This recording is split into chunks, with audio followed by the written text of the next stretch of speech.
الله سبحانه وتعالى يقسم في مثل هذه الأيام، في مواسم الخيرات، في أيام الطاعات، يقسم العبادة إلى 3 أقسام.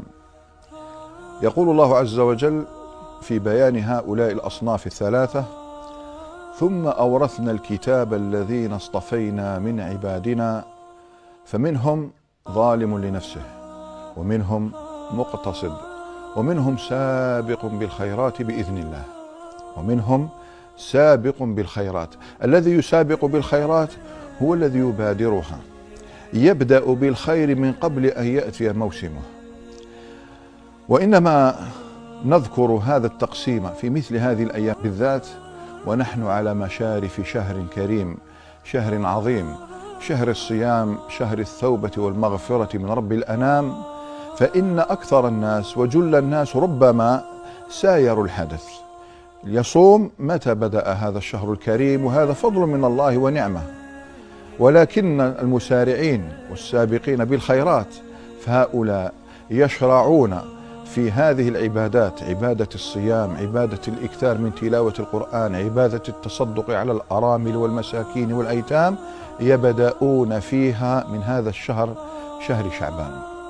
هذا الشهر أيها الإخوة الكرام، أتدرون ماذا قال في حقه رسول الله صلى الله عليه وسلم؟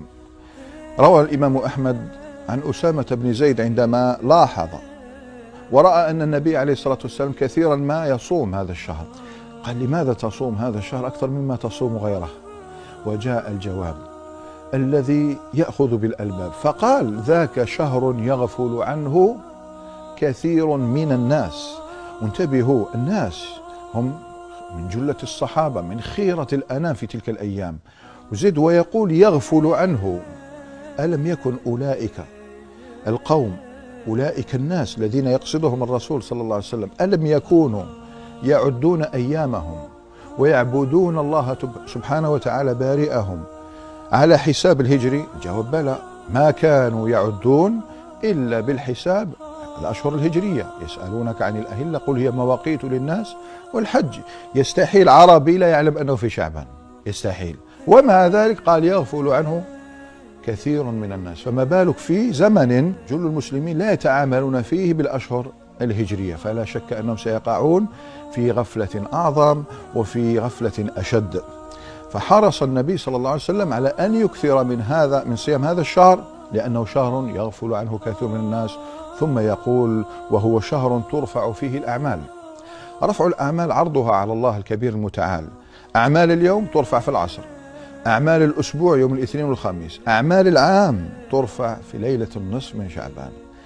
فهذا الشهر ترفع فيه الأعمال. يقول: وأحب أن يرفع عملي إلى الله وأنا صائم، بمعنى أنه يريد أن يتقرب إلى الله عند عرض هذه الأعمال، فكان يكثر من هذا الصيام.